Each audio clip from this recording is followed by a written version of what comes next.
नमस्कार, कार्यक्रम शैक्षिक सवालमा यहाँलाई हार्दिक स्वागत छ। म दीपक अर्याल। दर्शकबिन, समग्र नेपाली शिक्षा क्षेत्रका विषयमा अझ भनौँ सर्वव्यापी चर्चा परिचर्चामा रहेका शैक्षिक मुद्दामा केन्द्रित नहुँदै सम्बन्धित पक्षहरूसँग सवाल जवाफ गर्दै आइरहेका छौँ। यति बेला शिक्षा क्षेत्रको कुरा गर्ने हो भने भर्खरै शिक्षा मन्त्रालयले नवनियुक्त मन्त्री पाएको छ र चुनौतीहरू धेरै छन्। एकातर्फ शिक्षक सेवा आयोगको विज्ञापनको कुरा, सङ्घीय शिक्षा ऐनको कुरा र विशेष गरी विश्वविद्यालयदेखि विद्यालय तहसम्म कोरोनाले बनाएको प्रभावित जुन शैक्षिक सत्र लगायत विद्यार्थीहरू ड्रप आउट हुने समस्या र विश्वविद्यालयमा पनि विभिन्न देखिएका शैक्षिक मुद्दालाई पनि समाधान गर्ने चुनौती यति बेला वर्तमान मन्त्रीसँग छ। हुन त भर्खरै मात्रै चिकित्सा शिक्षा आयोग, यसै गरी सिटिबिटी र मन्त्रालयमा बोलाएर वर्तमान शैक्षिक अवस्थाका विषयमा जुन खालको निर्देशन भएको छ यो विगतदेखि नै हुने अभ्यास हो, तर कार्यान्वयनमा नहुने विगतदेखिकै परम्परा हो। अब के हुन्छ त भने केही समय कुर्नुपर्नेछ। वर्तमान मन्त्रीको नेतृत्वमा शिक्षा क्षेत्र कसरी अगाडि बढ्छ भन्ने कुराका लागि चाहिँ केही समय पर्खिनुपर्ने अवस्था छ। तर लामो समयपछि मन्त्रालयले बल्ल मन्त्री पाएको छ, अर्थात् शिक्षा क्षेत्रले अगाडि भएको छ। अब कसरी अगाडि बढ्छ त्यो हेर्न बाँकी छ।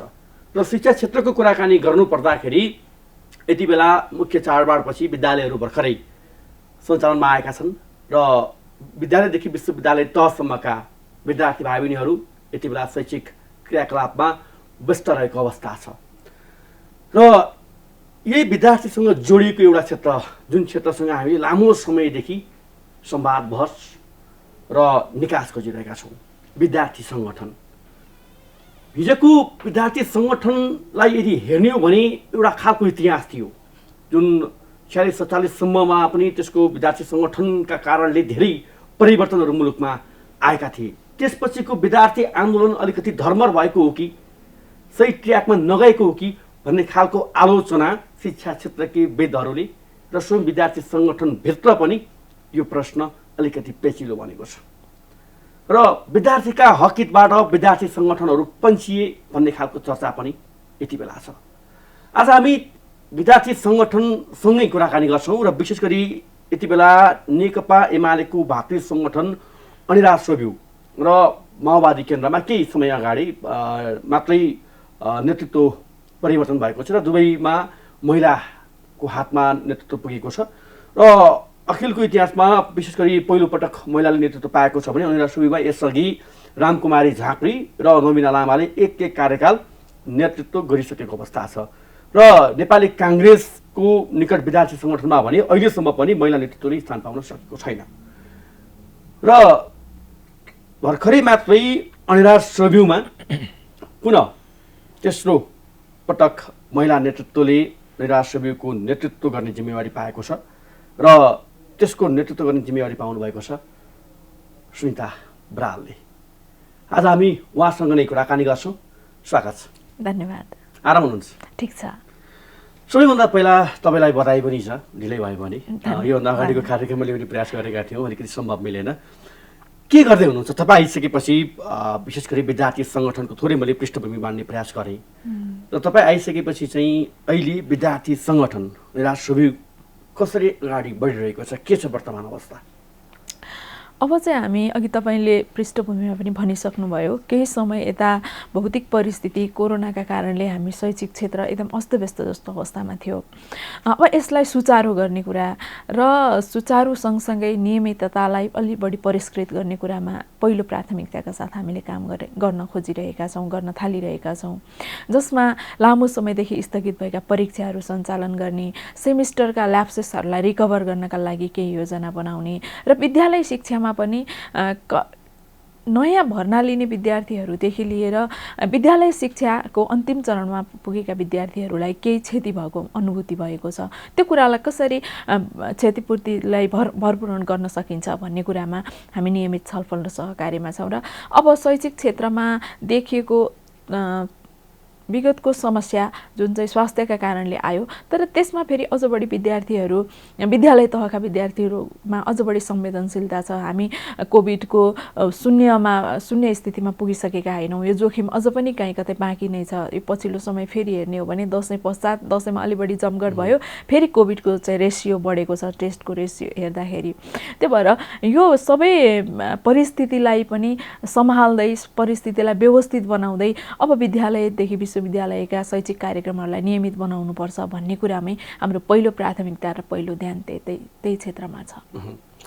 त्यसो भए मलाई थोरै तपाईँहरूबाटै यो सुन्न चाहन्छु। मैले धेरै विद्यार्थी सङ्गठनका नेतृत्वसँग कुराकानी गर्दाखेरि यो बारम्बार आइरहने प्रश्न पनि हो, विद्यार्थी सङ्गठन के हो वास्तवमा? आम जनताले र विद्यार्थीले बुझ्ने गरी बताउनुहोस् यसको व्याख्या। विद्यार्थी सङ्गठन हाम्रो निश्चित उद्देश्यका साथ स्थापित भएको एउटा सङ्गठन हो, जसले विद्यालय तहमा भएका विद्यार्थीहरू र एउटा निश्चित तहसम्मका विद्यार्थीहरूलाई सङ्गठित भएर काम गर्न र आफ्ना आवश्यकतामा मजबुत हिसाबले विषय उठान गर्नका लागि सङ्गठन या समूह चाहिन्छ भन्ने कुरालाई चाहिँ सचेततापूर्वक उनीहरूलाई चेतना निर्माण गर्ने काम गर्छ। र विश्वविद्यालय तहसम्म आइपुग्दाखेरि राजनीति यो देशको मुख्य नीति हो, जसले भोलि तिमी जुन क्षेत्रमा पुगे पनि या तिम्रो जीवनकालभरि तिमी लगायत तिम्रो परिवारलाई, तिम्रो समाजलाई निर्देशन गर्ने नीति चाहिँ राजनीति हो। त्यसकारण तिमी राजनीतिप्रति सचेत हुनुपर्छ भन्ने कुराको चाहिँ ओरिएन्टेसन गर्छ। यो ट्र्याकमा छ त हाम्रो विद्यार्थी आन्दोलन, विद्यार्थी सङ्गठन? हामीले गरिरहेको काम त्यही हो। तपाईँ आइसकेपछि केही विज्ञप्तिहरू पनि आए। हजुर। अहिले तपाईँले भन्नुभयो मूलत नागरिकले विद्यार्थी सङ्गठन भनेर बोल्दाखेरि अझ भनौँ राजनीतिक दलका आफ्नै राजनीतिक सङ्गठनहरू पनि छन्, जस्तै वाइसिएल, तरुण दल, युवा जस्ता, मधेस जस्ता थुप्रै सङ्गठनहरू छन्। त्योभन्दा अलिकति फरक छ विद्यार्थी सङ्गठन, जसले विद्यार्थीको हक, हित र मुद्दाका विषयमा बढी केन्द्रित रहन्छ। सबैले बुझ्दाखेरि त्यही बुझ्यो हामीले सामान्य भाषामा, होइन?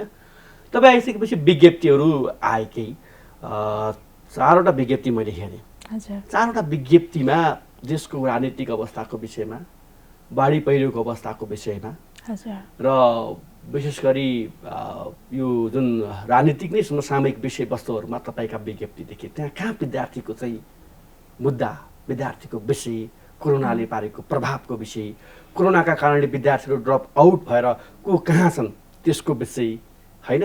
कति विद्यार्थीहरू अहिले तपाईँको यो जुन वैकल्पिक विधिलाई हामीले अवलम्बन गर्दाखेरि विभेद निम्तिएको छ त्यसको विषय कहाँ छ? यस्तो हो, हामी सबै कुराप्रति उत्तिकै सचेत छौँ। हामी यो समाजको एउटा सचेत वर्गको प्रतिनिधित्व पनि गर्छौँ र सामाजिक घटनाबाट हामी बाहिर हुन सक्दैनौँ। तर विज्ञप्तिका सन्दर्भमा तपाईँले भनेको विज्ञप्ति चाहिँ हामीले नियमित काम, नियमित कार्यक्रममा विज्ञप्ति निकाल्ने गर्दैनौँ, आकस्मिकतामा विज्ञप्ति निकाल्ने हो। जस्तो हामीले चाहिँ बाढी पहिरो गएर एकदम ठुलो जनधनको क्षति भएको छ, त्यति बेला विज्ञप्ति निकालेर अथवा अपिल हामीले सार्वजनिक रूपमा अपिल पनि गऱ्यौँ र हाम्रा अखिलका साथीहरूलाई निर्देशन गऱ्यौँ। त्यो आकस्मिकताको विषय थियो। त्यस्ता घटनाहरूमा हामीले चाहिँ विज्ञप्ति निकाल्ने गर्छौँ। तर शैक्षिक क्षेत्रको तपाईँले उठान गर्नुभएका समस्यामा हामी नियमित छलफलमा छौँ, नियमित समन्वयमा छौँ र त्यो कुरालाई व्यवस्थित गर्ने कुरामा योजनामा छौँ। त्यस्तो कुरामा विज्ञप्ति निकालिँदैन। कुनै घटना विशेषमा विज्ञप्ति निकाल्ने हो, तर नियमित कार्यक्रममा विज्ञप्तिहरू आउँदैनन्। यो सन्दर्भलाई यसरी जोडिएको हो। तर हामी अरू सामाजिक विषयमा बोल्दै गर्दा शैक्षिक कुराबाट बाहिर भएको हो कि अथवा त्यो व्यवस्था गरिएको हो कि भन्ने कुरामा चाहिँ विश्वस्त हुन पनि अनुरोध गर्न चाहन्छु। हामी शैक्षिक क्षेत्रभन्दा बाहिर गएर अन्तकालिक कुनै कुरामा अल्मलिएका छैनौँ।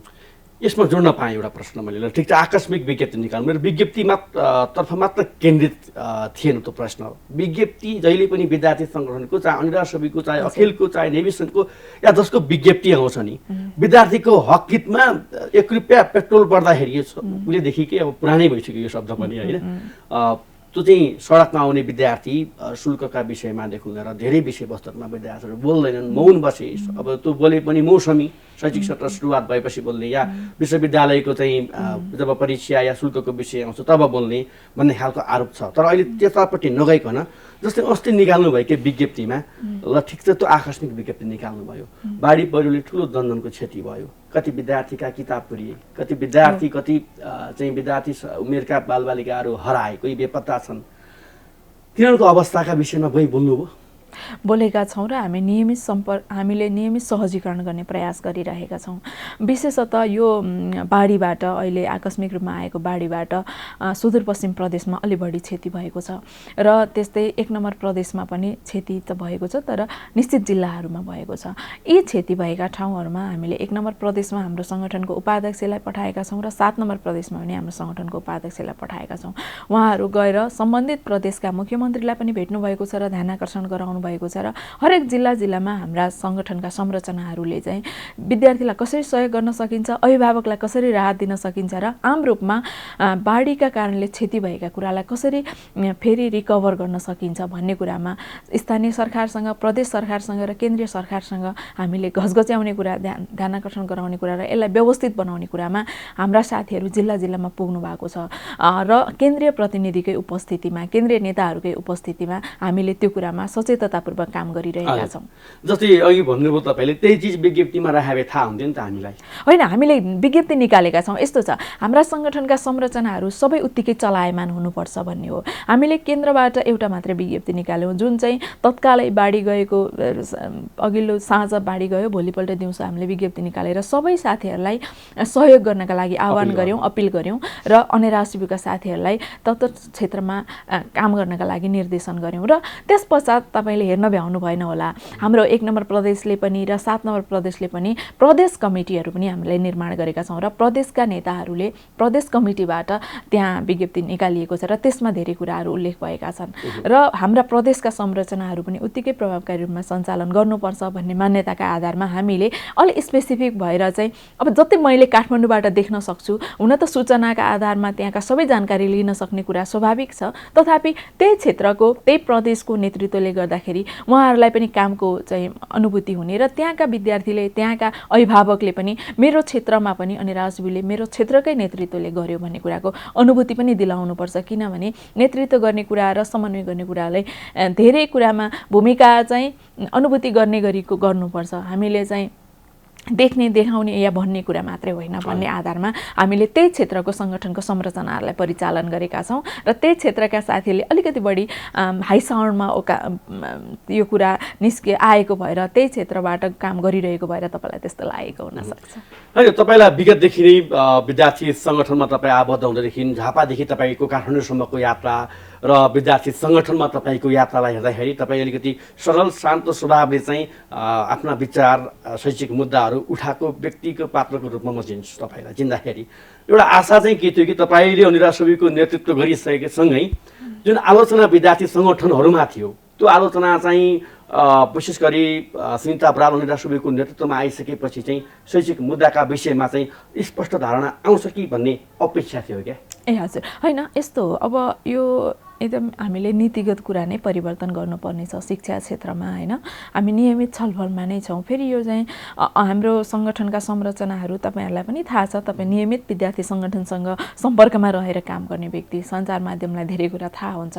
हामी चाहिँ सङ्गठनका संरचनाहरू व्यवस्थित गरेर सञ्चालन गर्न सकेका थिएनौँ केही समयदेखि, त्यस कारणले हाम्रा व्यवस्थित योजनाहरू पनि बन्न सकेका थिएनन्। अब हामीले त्यो कुरालाई, सङ्गठनलाई व्यवस्थित गर्ने कुरामा केन्द्र, जिल्ला र प्रदेशहरू व्यवस्थित गर्दैछौँ र अब हामीले ठोस रूपमा हाम्रा कार्यक्रमहरू निर्माण गरेर अगाडि जाने कुरामा पनि योजना बनाइरहेका छौँ। यसमा नीतिगत कुरा चाहिँ तुरुन्तै देखिने गरी या हतारमा गरिने कुराले फेरि हामी चाहिँ गलत ठाउँमा पुग्छौँ कि या हामीले सोचे जस्तो परिणाम दिन सक्दैनौँ कि भनेर हामीले अलिकति व्यवस्थित गर्नुपर्छ यसलाई। विद्यालयदेखि विश्वविद्यालयसम्म अब अनिरासबीले बोल्ने कुरा भनेको यो देशको सबैभन्दा बढी भरोसा गरिएको सङ्गठन हो अहिलेसम्म हेर्दाखेरि, होइन। त्यसकारण हामीले बोल्ने कुरा अर्थपूर्ण हुनुपर्छ भन्ने कुरामा हामी सचेत छौँ र त्यो सचेततालाई मध्यनजर गरेर हामीले अलिकति व्यवस्थित योजना बनाएर अगाडि ल्याउने योजना बनाएका छौँ। त्यसकारणले अब यसमा तपाईँले भन्नुभएको कुरा स्वाभाविक हो, हामीप्रतिको अपेक्षा हुनुपर्छ, हुने कुरा स्वाभाविक पनि छ।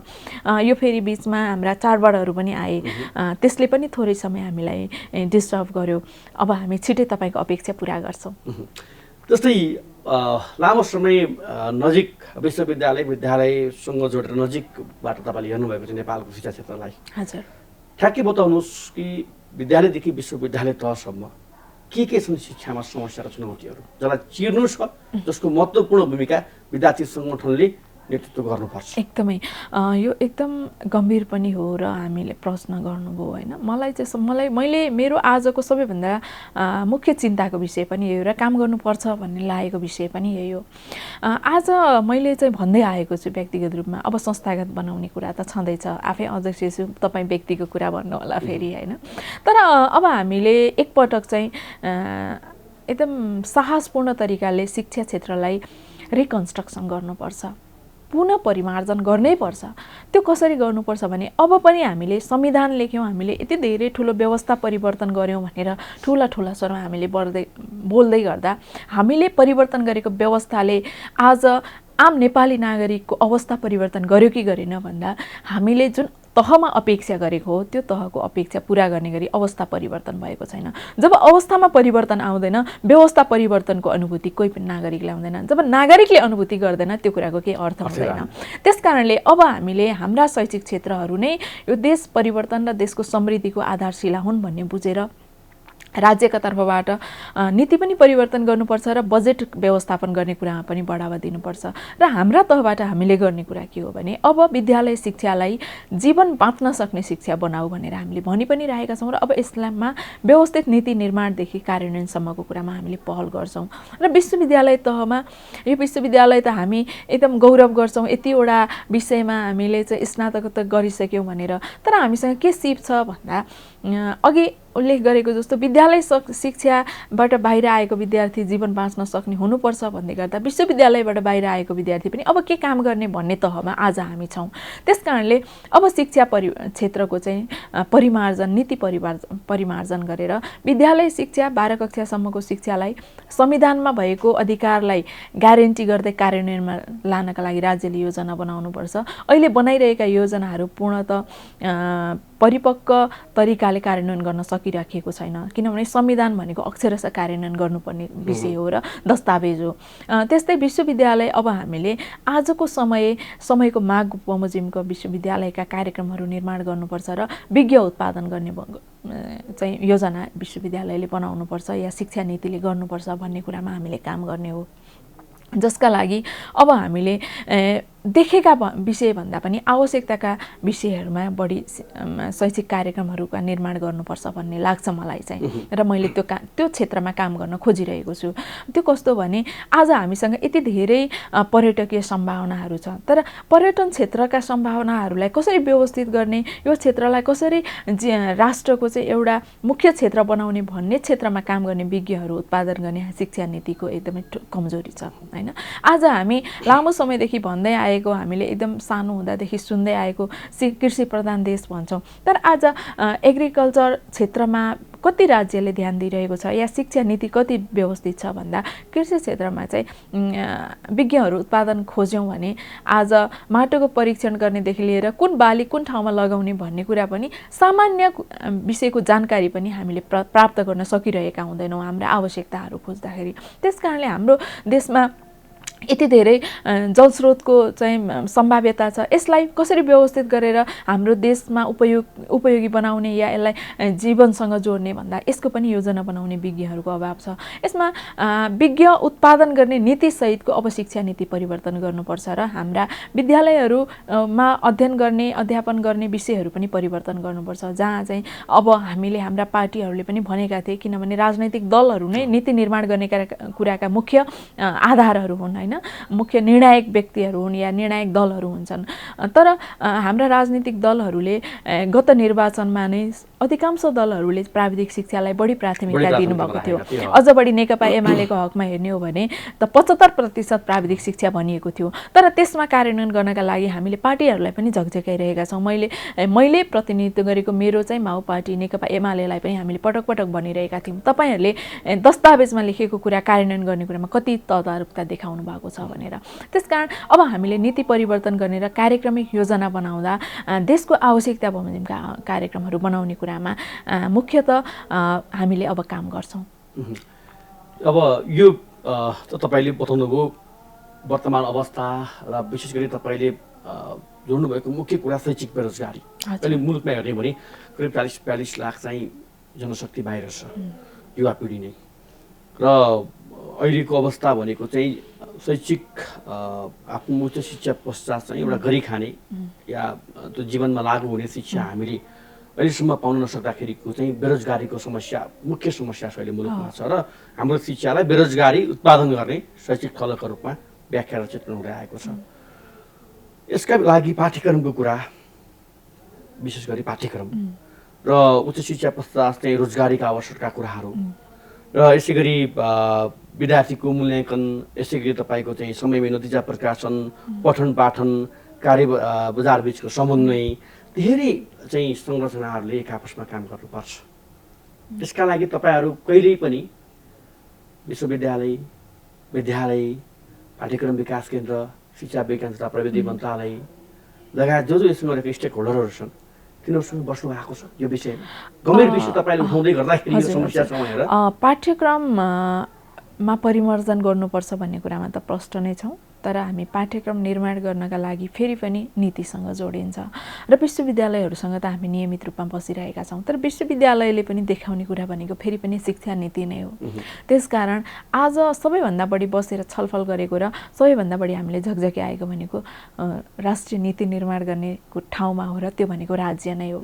त्यसमा शिक्षा मन्त्री मार्फत गर्ने कुरा होला, त्यस्तै विश्वविद्यालयका चाहिँ आफ्ना संरचनाहरू छन् त्यो मार्फत गर्ने कुरा होला। त्यसमा हामी नियमित छलफलमा नै छौँ, निरन्तर चाहिँ सल्लाहमा छौँ, समन्वयमा छौँ र कार्यक्रमहरूलाई व्यवस्थित गर्ने कुरामा कसरी सहजीकरण गर्न सकिन्छ र कसरी सहयोग गर्न सकिन्छ भनेर हामी सधैँभरि साथमा नै छौँ। तपाईँहरूकै सरकार, तपाईँहरूकै पार्टी सरकारमा हुँदाखेरि सङ्घीय शिक्षा ऐन आउन सकेन अहिलेसम्म, यसलाई के भन्ने करिब 3 वर्षसम्म के बुझौँ यसलाई? तपाईँ नीतिको कुरा गर्दै हुनुहुन्छ, मुख्य नीति नै त्यही हो। सङ्घीय शिक्षा ऐन आइसकेपछि अहिले त माध्यमिक शिक्षाको अधिकार स्थानीय तहसम्म पुगेको छ। हजुर, होइन यस्तो हो। अब कमजोरी भएका छन् केही, जसमा हाम्रो पार्टी सरकारमा हुँदाखेरि एब्सोल्युट सबै काम राम्रो मात्रै भयो अथवा गर्नुपर्ने सबै काम सकिए भनेर त मैले दाबी गर्दिनँ। शिक्षाको मूल नीति थियो नि त त्यो त एउटा। तर अब यसमा अघि पनि मैले भने हाम्रो राजनैतिक दलीय व्यवस्थामा अड्किएका धेरै विषयहरू, त्यस कारणले अघिदेखि मैले जोड्न खोजिरहेको राजनीति र नीतिगत कुरा यही कुरासँग जोडिन्छ।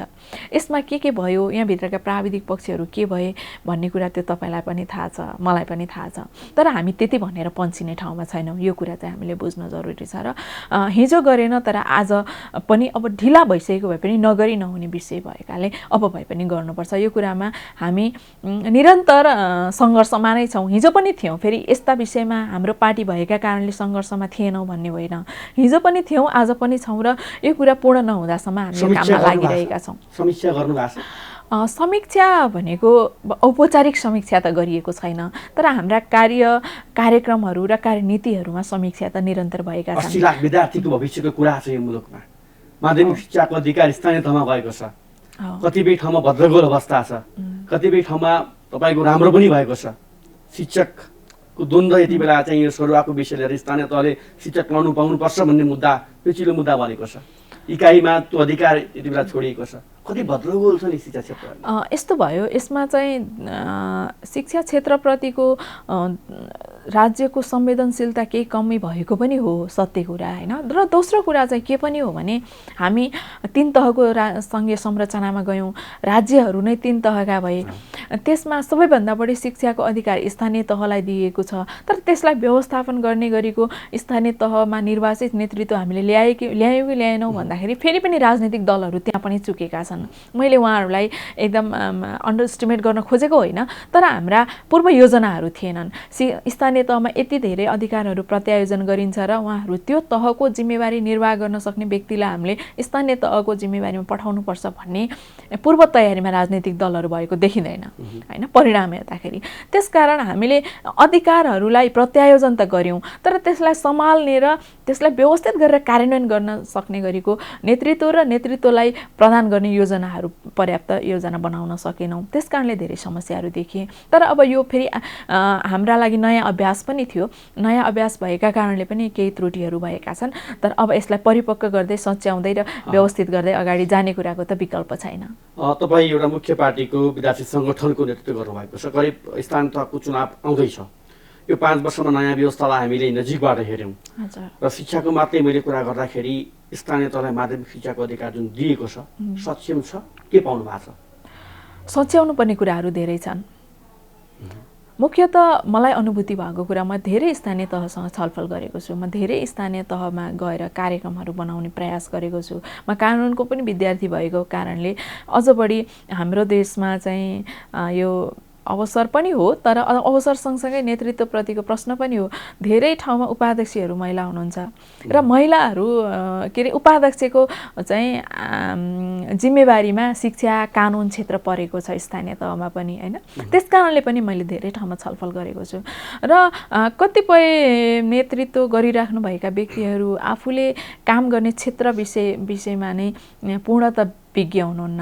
यो कुरालाई हामीले सच्याउनुपर्छ र अब गर्ने कार्यक्रमहरू योजना बनाएर गर्नुपर्छ र कार्यक्रमिक योजनाअनुसार कार्यान्वयन गर्ने चाहिँ तयारीमा नेतृत्व हुनुपर्छ भन्ने कुरामा चाहिँ हामीले सचेततापूर्वक राजनीतिक दलले नै फेरि पनि नेतृत्व गर्ने हो त्यहाँ, तर राजनीतिक दलको केन्द्रमा भएका नेताहरूलाई नै हामीले खबरदारी गर्नुपर्ने छ र स्थानीय तहमा भोलि तिमीले निर्वाचित गर्दै गरेको व्यक्ति त्यो क्षेत्रको सबै तहको सबै क्षेत्रको जिम्मेवारीलाई निर्वाह गर्न सक्ने र योजना बनाएर काम गर्न सक्ने व्यक्ति पठाउनुपर्छ भनेर अब हामीले सबैभन्दा बढी देश विकासको आधारशिला गाउँ गाउँबाट नै हुने हो। हामीले भनेका छौँ, अझ बढी हाम्रो पार्टीले त राष्ट्रिय नारा बनाएको छ, राष्ट्रिय आकांक्षा बनाएको छ, समृद्ध नेपाल सुखी नेपाली बनाउने, तर त्यसको जग भनेको फेरि पनि शिक्षा क्षेत्र हो, फेरि पनि हाम्रा गाउँ गाउँ घर घर नै हुन्, जसमा स्थानीय सरकार सबभन्दा बढी जवाफदेही हुनुपर्छ।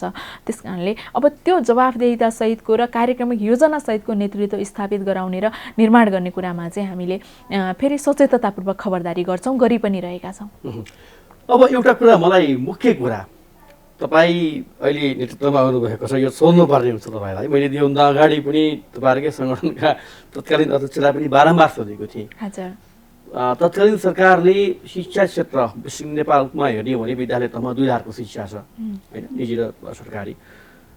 त्यतिखेरको शिक्षा क्षेत्रलाई एउटा दीर्घकालीन रूपमा नजिकबाट यसको अवस्थालाई चाहिँ हेरेर र शिक्षा क्षेत्रमा क्रमिक रूपमा दीर्घकालीन सुधारको योजनासहित एउटा उच्च स्तरीय राष्ट्रिय शिक्षा आयोगको प्रतिवेदनका निमित्त करोडौँ पैसा खर्च गरेर एउटा कमिटी बनाइयो र त्यो कमिटीले प्रतिवेदन तयार पार्यो।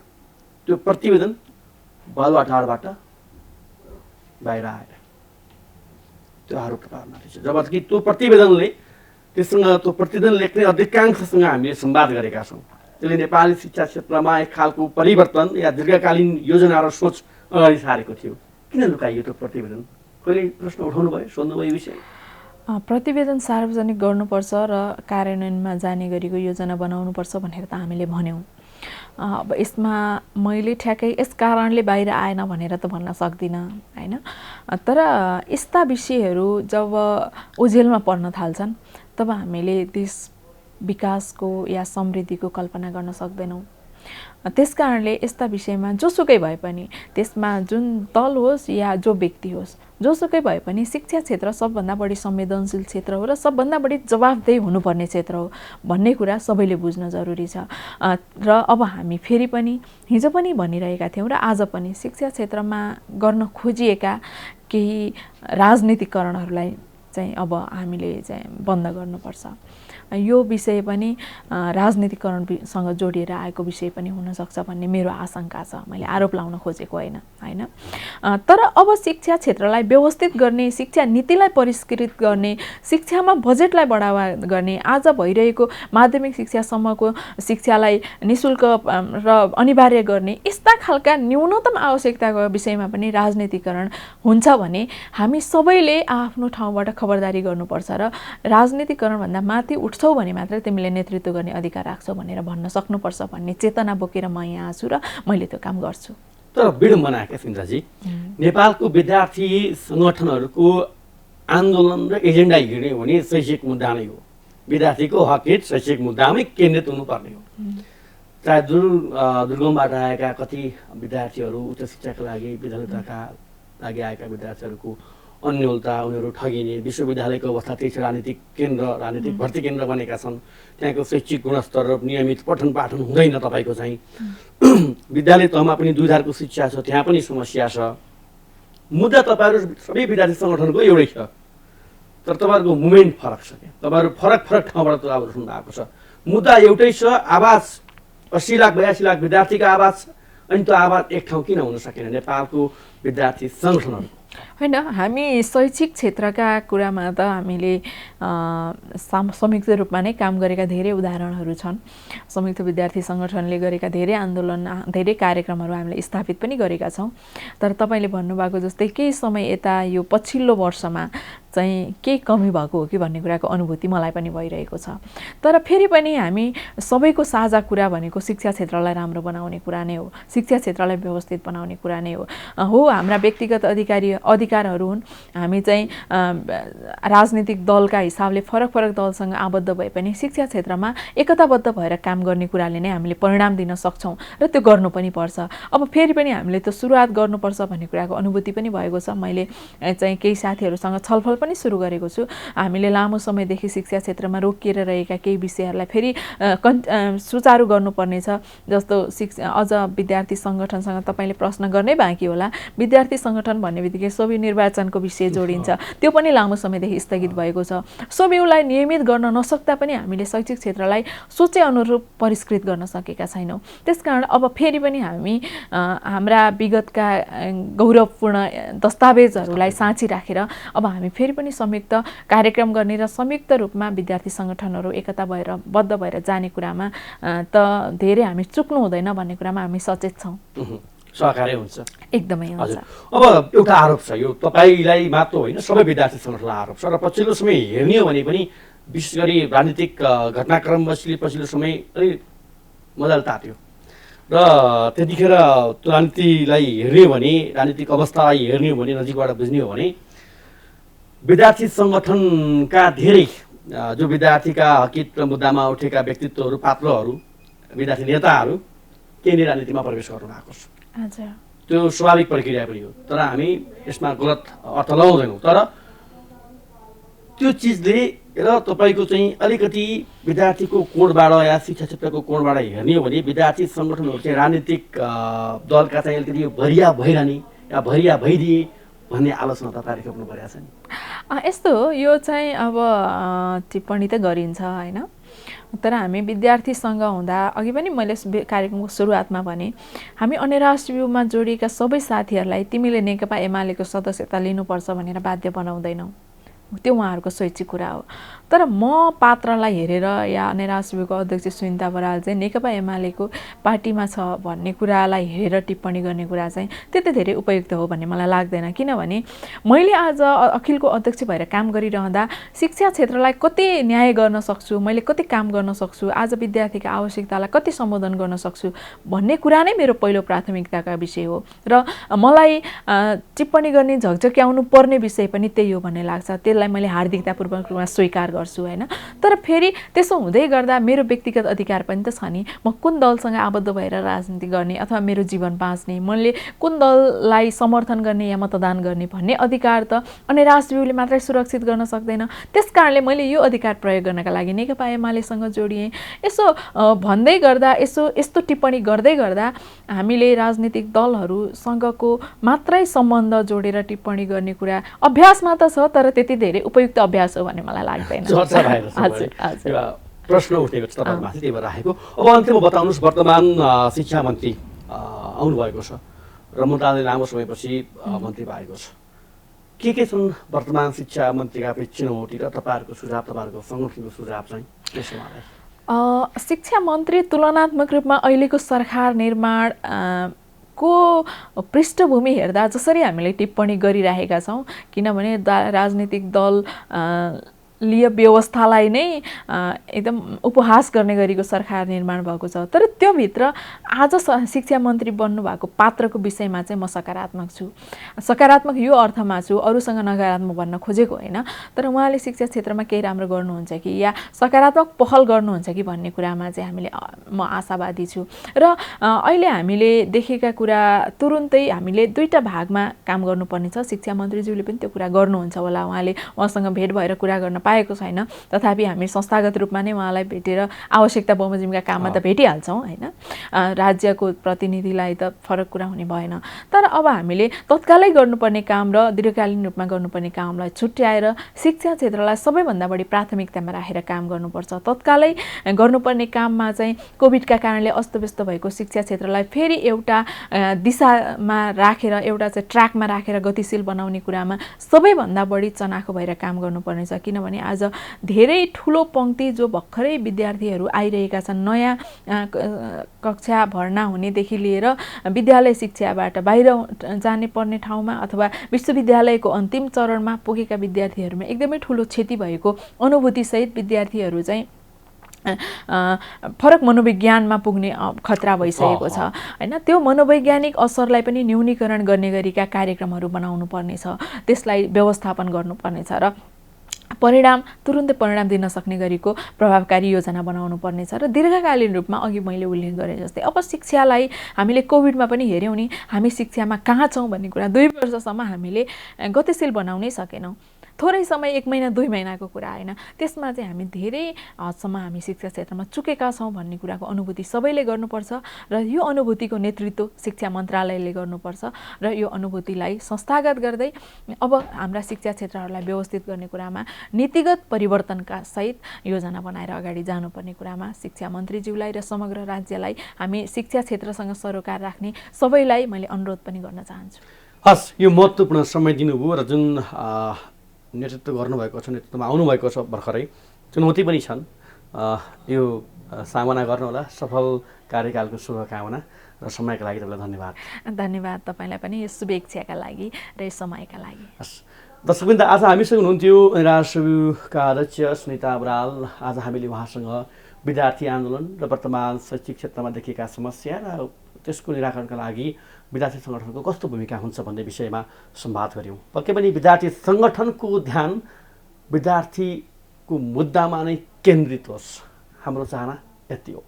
हस् त, आजको लागि कार्यक्रम शैक्षिक सवाल यति नै। अर्को हप्ता पुनः भेट्ने बाचा गर्दै म पनि बिदा माग्छु। प्राइम टाइम्स टेलिभिजन हेर्दै गर्नुहोला। नमस्कार।